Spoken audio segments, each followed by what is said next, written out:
slightly visible spark of hope. It's not quite over yet. The annihilation is absolutely embarrassing. One final ditch attempt, and then this happens. Hello everyone, last week we came off a fairly easy leg, and by the looks of things, this one shouldn't be much different. The next gym is both electric and steel type. Anastasia is the gym leader. The lack of concern is fairly justified considering that there are ample fire type Pokemon available around, as well as some pretty good alternately typed Pokemon, and that's not to forget about the ground and water type hybrids that can both resist electricity and still be strong against the electric and steel typings. This episode should be shorter considering that Anastasia is the only major battle that we have to face, so we can work towards creating a team that is more specifically engineered towards beating her rather than trying to grab a well-rounded team. We can use some narrower focus strategies in this one. The run rules are in the description, and without further ado, let episode 4 begin. My first idea is to pick up the Delta Litwick that is available in a hidden room to the right of the hospital north of Sonata City. This Delta Litwick is both fire and fairy type, so the fire is going to be helpful, and fairy is not really weak to either typing, so it should be fine. It needs a berry to be convinced to join the team. I didn't have the right berry at the time when I originally went there, so I went down to the Sonata racetracks to participate in the race minigame. If you win a few races, you have the opportunity to get sponsored by the Vileplume Berry Harvest, who will give you berries every time you participate. After a few races, I can make my way back to the hospital to pick up the Delta Litwick with the correct berry. Another free Pokemon that I took into consideration is the free Zebstrika that can be obtained through winning a few races on the Sonata tracks. Although it is true that this Pokemon would be a good acquisition at this point in the game, we really need to start considering the late game and whether or not certain transactions or acquisitions are good ideas. Once we make an in-game trade, we can never make that trade again. And to waste a perfectly good Zebstrika on an electric type gym when we have a water type gym still to come would be a foolhardy idea. Additionally, as we approach the Elite Four, it is going to become increasingly important that we save the best of the best Pokemon for when we get there. Zebstrika both has a Mega Evolution and is quite fast and strong. To be honest, it certainly makes a relatively good candidate for the Elite Four charge. A little bit of EV training and Zebstrika can be a real force on the team. Similar circumstances will arise in the future if I ever acquire a Dragon type before the Elite Four. Do I trade for Delta Lotad or not? For those who don't know, Delta Lotad is both Psychic and Water type. It is very powerful when trained up to Delta Ludicolo especially. It is another Pokemon that would not be a bad investment for the Elite Four, and therefore is being saved for when it is needed, later. Anyway, enough talking. It's time to move on to capturing the rest of the team. Route 9 and 8 will be the place where I finish catching the team. The reason for me meeting my encounters here rather than anywhere else is simply because Route 8 houses Rapidash and some water/ground type hybrid Pokemon. Additionally, Route 9 has Raticate, and you'll see why that's such a good thing in a moment, as it is both my first encounter and my first successful catch. Raticate is both fast and has an absolutely killer moveset. Endeavor, Super Fang, Double Edge, those are all 3 moves that are part of this Raticate when I caught it. It is glaringly obvious that this guy will be overwhelmingly useful in the near future. To make matters even better, Endeavor and Super Fang both ignore typing resistances, which means Anastasia has nothing on the damage that we can do to her Steel-type Pokemon. Next is Loudred. I do capture it, but I'm not entirely sure if I'm going to keep it. There are options to trade it away for other Pokemon that will be more useful in this section, but I'm not entirely sure about that yet. Loudred's biggest problem, unlike Raticate, is that Loudred's moves do not ignore typing and will thus be weak to steel types. Done with the Pokemon on this route, I use a Repel in order to advance without any uninvited encounters, and head back to Route 9. Apparently, my luck from the last leg seems to be moving over to this one because my very first encounter happens to be a Rapidash. I actually had a lot of trouble catching this Rapidash. I started to get a little bit desperate and actually used some revives on my Pokemon so as to not white out against a wild Rapidash. After quite a few Ultra Balls, we finally managed to close it up with a successful capture. On the second run through the grass, I get a Kangaskhan. Kangaskhan is by no means a bad Pokemon. In fact, it actually has a pretty good moveset. Dizzy Punch and Mega Punch will both be very useful, so I should be able to work with it. Thankfully, Kangaskhan doesn't cause too much trouble and catching it is way easier than Rapidash. So far, my team is very workable. But there is one more Pokemon that I do want to acquire. By surfing on the water, I can encounter a Gastrodon. However, the only drawback is that its encounter rate is 30%. But if I get something else here, then I'll be walking into an electric type gym with a water type Pokemon, which is the last thing that we want to do. I need Gastrodon for that double typing, the alternate typing being ground, therefore resistant to electric. However, I do have an idea to fix this, and this is going to become the first of likely many times that I find ways to manipulate my encounters to make sure that I get what I want. By using a repel, I can ensure that I will not encounter any Pokemon that are lower than level 41, as long as the leading Pokemon in my party is at least that level. This will boost my encounter rate with Gastrodon from 30% to 85%, since most of the Pokemon available in this lake come at a level at less than 40. It only takes 2 repels, but I do manage to capture a Gastrodon on my first and of course only try. After no trouble, Gastrodon is a part of my team. That forms my 6-member team. Now that we've caught a new team, it's time to face the serious reality that we have ahead of us. We are severely underleveled. My lowest Pokemon is at level 40, and the level cap is level 59. Luckily, and I said this in the last episode, the grind game has really changed since the acquisition of the Lucky Egg. This thing allows me to level up Pokemon so much faster. And to make matters even better, Route 8 offers a 20% chance of encountering Chansey. And for those who are familiar with Pokemon games, they would know that these things are perfect for grinding Pokemon levels. On average, each time a Chansey was defeated in this grind in particular, my Pokemon would receive up to 4,000 experience. To make matters even better, all the Pokemon on this route really did a good enough job supplying somewhere around 2,000 experience even when the Pokemon reached level 57, meaning that this route is by far the best place to grind currently in the game, even though there are higher level Pokemon on other routes. This grind only took me 2 hours, and that is a really short period of time considering that most of the team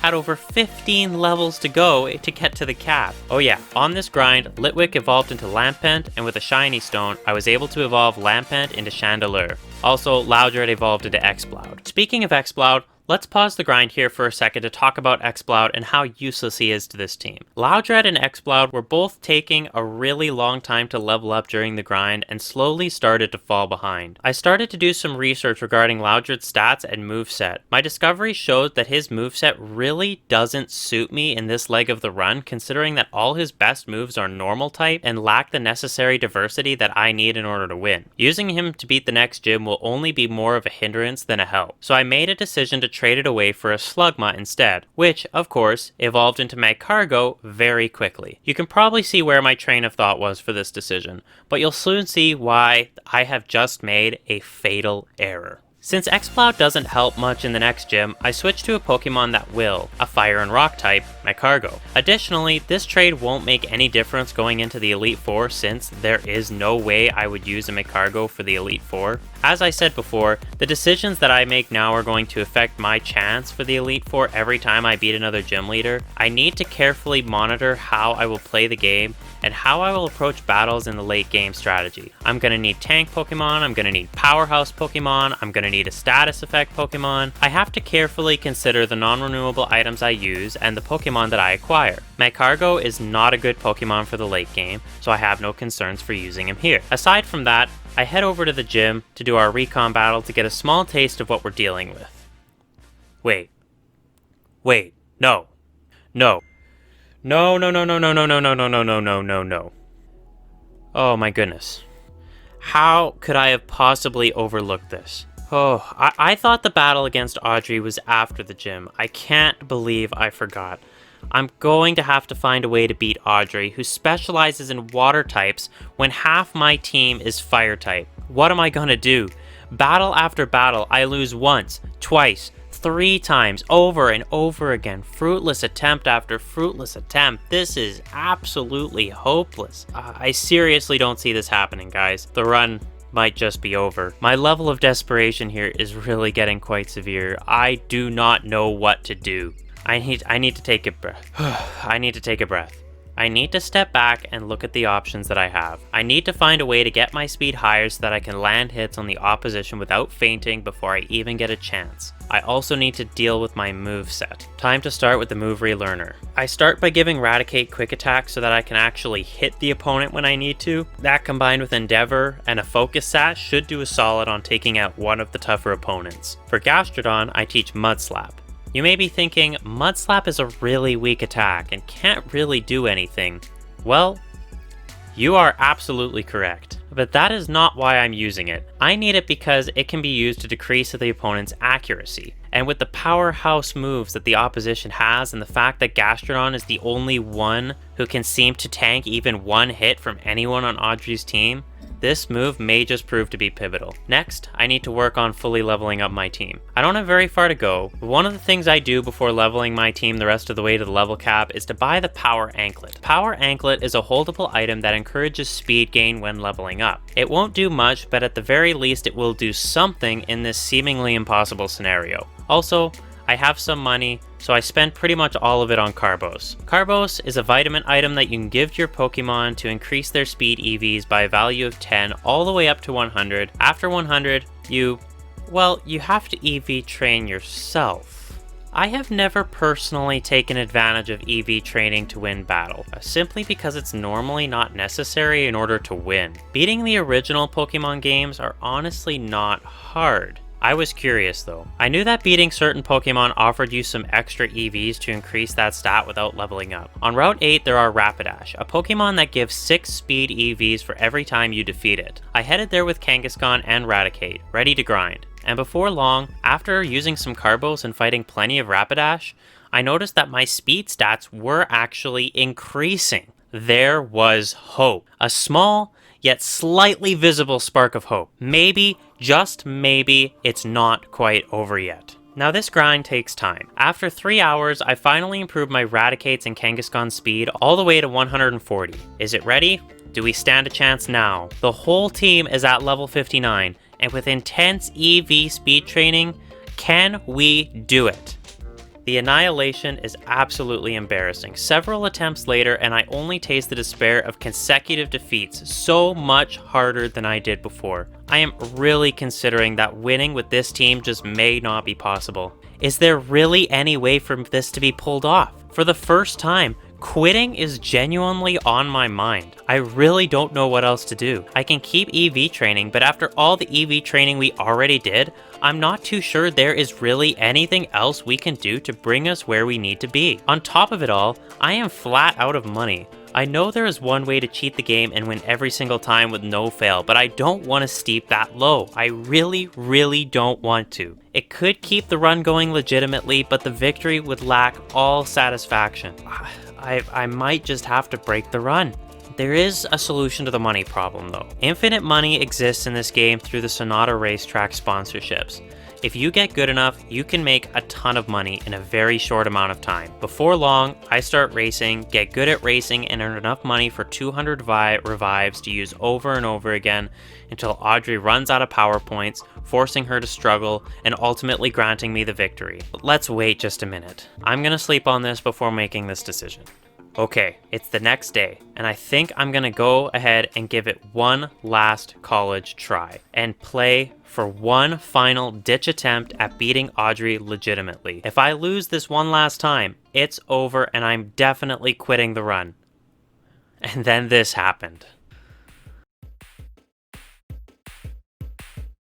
I already had written this battle off as a loss before I started, so I didn't bother recording the beginning of it. It's okay since you didn't miss any Pokemon fainting. All that happened was that I led with Gastrodon against Lanturn since Lanturn couldn't hit me with Volt Switch, so it didn't use it. What was different here was that I hit Lanturn with 4 Mud Slaps, lowering its accuracy to -4. Usually, Lanturn stays persistent and eventually manages to take out Gastrodon. Then it uses Volt Switch. But something different happened here. Instead, Lanturn was withdrawn and replaced with Delta Superior. This was different, and something really felt different. I hit Delta Superior with 2 Mud Slaps, decreasing its accuracy to -2, then I paralyzed it with a Body Slam, got lucky on that one, and this is where I turned my recording on. And this is also where things get real crazy. Serperior heals up, but I paralyze it again right away with another body slam. I whittle its health down slowly as it can't seem to hit me. After it reaches about 1/3 health, it finally manages to land a Dragon Tail, forcing me to switch out to Rapidash. Rapidash is fast. I just need to outspeed and land one hit, so I select Bounce. It should be enough. But before I can move, Serperior fully heals and then lands a Thunder that paralyzes me before I come back down. On top of that all, the bounce misses. This is bad. Really bad. Not only do I not outspeed, but I'm hurt and paralyzed against a water-type Pokemon. I quickly switch back over to Gastrodon so as to not lose Rapidash this early, who's starting to run low on power points by now, which is kind of unfortunate, but it seems that he's all I've got.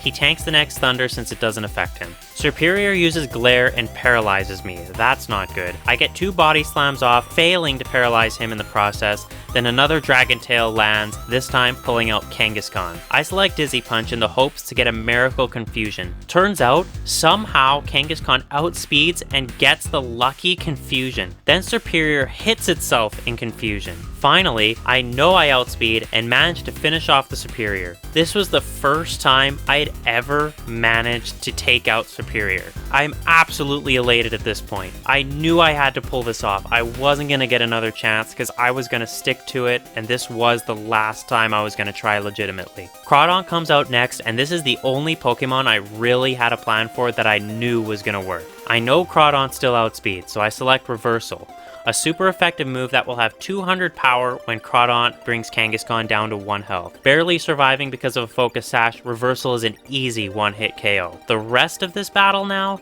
is completely uncharted territory. I have never been this far, and I can only hope that this is going to go well. Ludicolo comes out. My only option for it is Rapidash to outspeed and land a bounce, which is super effective. But the only problem is that Rapidash is paralyzed and low on HP. I need a tank so I can restore Rapidash. I send out my Cargo. I use a Paralyze heal on Rapidash as my Cargo goes down to 1 Hydro Pump. I still need to heal Rapidash, so I send out Kangaskhan to lose the last of its health to 1 more shot. But first, I realize that it's going to outspeed, and that's all thanks to the EV training. So instead, I use a 200 base power reversal attack which cuts Ludicolo down to the red before the Ice Beam can take out Kangaskhan. Now I send out Rapidash, who can definitely finish off Ludicolo with 1 more bounce. And while I'm in the air, Audrey takes Ludicolo back and sends out Lanturn.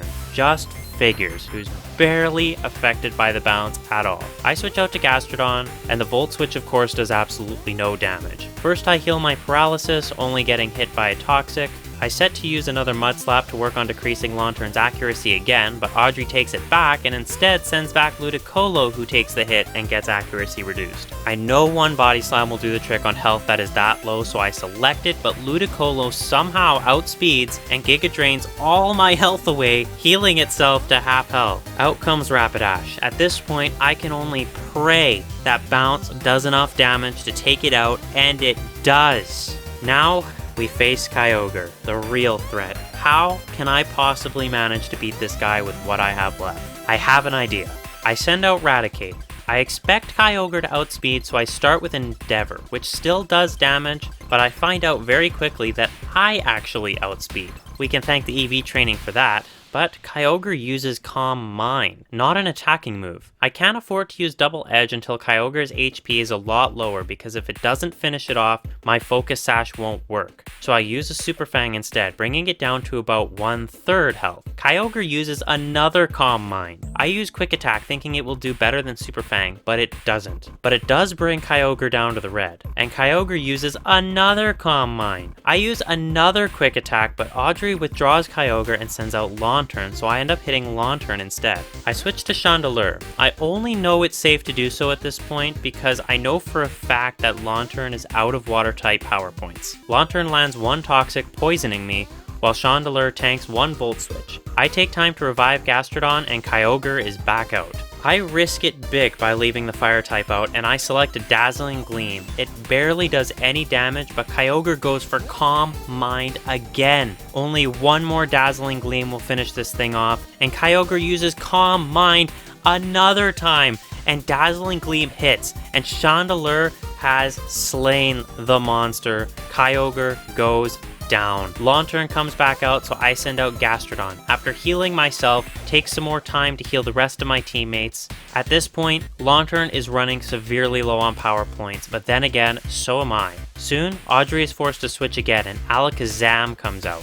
Another Pokemon I'd never seen before. I only have 2 Mudslaps left, but now's a better time than ever to use one. Psyshock does a lot of damage, but Mudslap hits, decreasing Alakazam's accuracy. But the poison nearly takes me out. Only 2 HP remaining. First things first, I have to heal. And by some miracle, Alakazam misses Psyshock, which is a miracle since poison is doing serious damage now, and I need to use an antidote.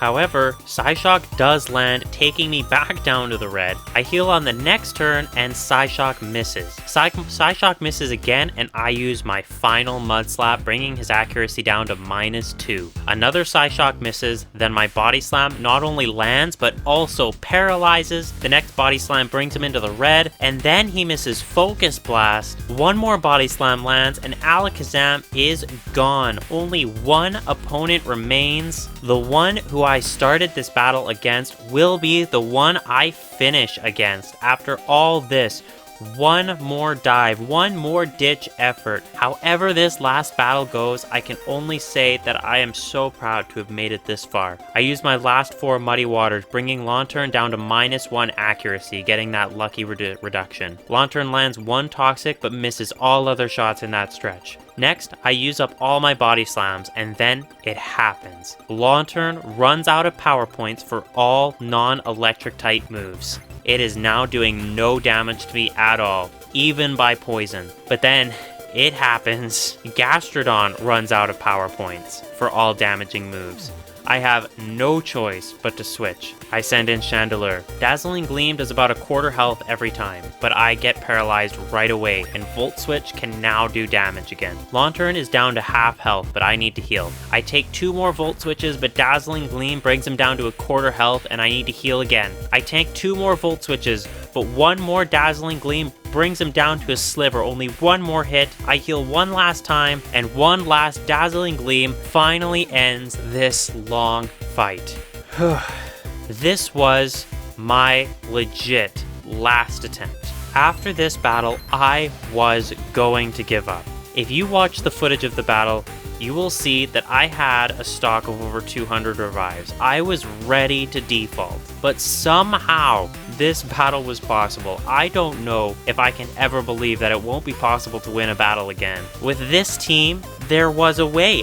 I would not have imagined it. Before this battle, I had never seen Kyogre in action, and I had never seen Alakazam in action. That's just how badly I kept getting crushed by Audrey. It's representative of just how far I was from winning this battle before this attempt. But then this happened. The unthinkable. You really can't write something more of a miracle than what has just transpired. I thought this episode was going to be a short one, but it's actually turned into a fairly long battle for the ages. I'm so happy that I managed to pull that off. A miracle like that was able to occur. Just think about this for a second.